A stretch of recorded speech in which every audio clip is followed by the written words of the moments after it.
प्यारे संतों, परम प्यार से बोलिए धन्यकार जी। सत्संग वो गंगा है, इसमें जो नहाते हैं पापी से पापी भी पावन हो जाते हैं। आओ संत महात्माओं, सत्संग रूपी गंगा में कहा है कि पुण्य आत्मा तो दूर, पापी भी से पापी भी यदि आ जाए, कितना नकारा आ जाए, कितना शराबी आ जाए, कितना जुआरी आ जाए, यानी कितना ही पाप किए हुए बंदा यदि सतगुरु के चरणों में आ जाता है, यदि सत्संग में आ जाता है, तो वास्तव में उसके पाप भी दूर हो जाते हैं और वो पाक व पवित्र हो जाता है। लेकिन आओ संत महात्माओं, सत्संग में जाने के बाद हमें भूल कर के भी इन दो गलतियों को नहीं करना।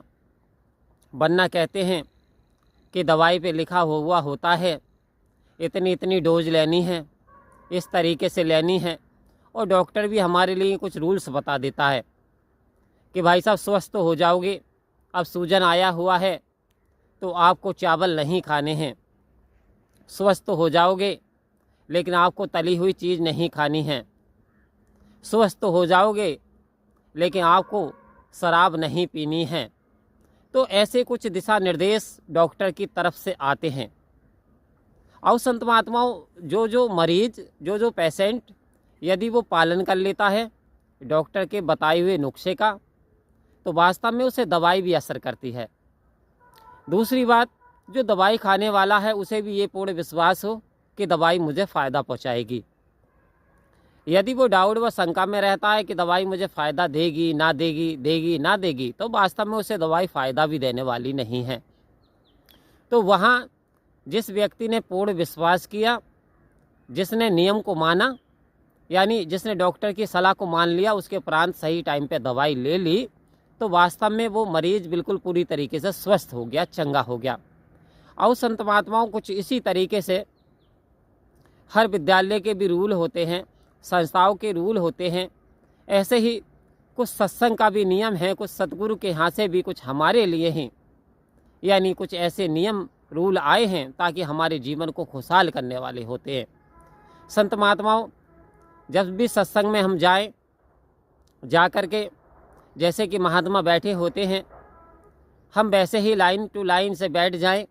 उसके उपरांत सबसे पहले जो गुरु गद्दी पे जो संत महात्मा बैठे हैं, सदगुरु का स्वरूप, यानी बैठने से पहले हमें नमस्कार करना है और अरदास करनी है, सच्चे पातशाह आपकी कृपा से आज ये सत्य का धाम मुझे प्राप्त हुआ है, आज सत्य प्रवचन सुनने का मौका मिला है आप जी के चरणों में आने का, तो कृपा करो पूरी तल्लीनता के साथ मेरा ध्यान आप जी के चरणों में बना रहे, मेरा ध्यान यह सत्संग में लग जाए, पूरी तरीके से डेडिकेटेड हो जाए। हे सच्चे पातशाह मेरी गलतियों को बख्श दे और मुझ पे उपकार कर दे। तो वास्तव में आप पे उपकार होगा, हर हाल में उपकार होगा, क्योंकि आप अब समर्पण होगे। उसके उपरांत आप बैठ जाएं। और संत महात्माओं कहते भोले से भी ये दो गलती ना करें। नंबर 1, आप बैठे हैं सत्संग में और प्रवचन शुरू हो गए हैं, तो वहाँ जो साइड वाला कोई भी आपका परिचित हो सकता है, कोई भी महात्मा एक दूसरे को जानते हैं, अचानक महात्मा के कोई शब्द आ रहे हैं और वो चर्चा करनी बीच में शुरू कर दी, अरे यहाँ तो महात्मा ने ये बात गलत कह दी, अरे ऐसा कह दिया। आओ संत महात्माओं, जब हम ऐसी नुक्ताचीनी निकालनी शुरू कर देते हैं तो जो वो प्रवचन आ रहे हैं वो हम सुन ही नहीं पाते, हमने तो खुद ही उसमें गंदगी टटोलना शुरू कर देते हैं। तो वास्तव में फिर कोई लाभ नहीं होगा। सतगुरु कह रहे हैं ऐसे भक्त के लिए, ऐसे अनुयायी के लिए कोई लाभ होने वाला नहीं। आओ संत महात्माओं, डेडिकेटेड हो गए, सदगुरु का स्वरूप महात्मा है, जो भी प्रवचन आए हमारे जीवन में निकाल लाने वाला होता है।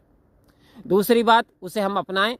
दूसरी सबसे महत्वपूर्ण बात यह है कि जब भी सत्संग पूर्ण हो जाए और मंगलाचरण ध्वनि हो जाए, आओ संत महात्माओं चरण स्पर्श करके वहाँ से संत महात्माओं के उठे और उठ करके, यदि आपके महात्मा कहते हैं कि भाई साहब थोड़ी सेवा है, आप सेवा निभा दीजिए, तो ये आपके समझिए खुश किस्मती है आपके लिए, आपके भाग्य के दरवाजे खुल रहे हैं, क्योंकि आपको सेवा मिल रही है। जब इंसान के भाग्य के दरवाजे खुल जाते हैं, समझिए उसे सेवा, यदि सदगुरु सेवा दे दें तो वास्तव में उसका जीवन खुशहाली की ओर जा रहा। तो सेवा मिल रही है, सेवा करें। सेवा करने के उपरांत आप सीधे यानी चरण स्पर्श करके घर को जाएं। लेकिन आओ संत महात्माओं, एक गलती ये भूल करके ना करें। कैसी गलती? कि अक्सर महात्मा सत्संग सुनने के बाद और बाहर बैठ जाते हैं और बैठ करके कहते हैं कि भाई साहब, यानी फला फला महात्मा को बार बार नंबर देते मुझे तो एक बार भी नंबर नहीं दिया, और वहाँ उनकी बुराई में शामिल हो जाते हैं कि अच्छे प्रवचन नहीं आए, कोई खास नहीं है, वही वाली बात है। तो आओ संत महात्मा, उसमें हमें हाँ में हाँ नहीं मिलानी है और कह दे हाथ जोड़ के कि मैं इस जगह नहीं हूँ प्यारे संतों, मुझे तो सदगुरु के प्रवचनों का प्रवान करना है, मुझे तो अच्छाइयों को धारण करना है। तो आओ संत महात्माओं, हमें ऐसे कार्य से दूर रहना है, तो वास्तव में हमें खुशहाली सदगुरु की बरसेगी और हम पे कृपा होगी। परम प्यार से कहिए धन्यकार जी।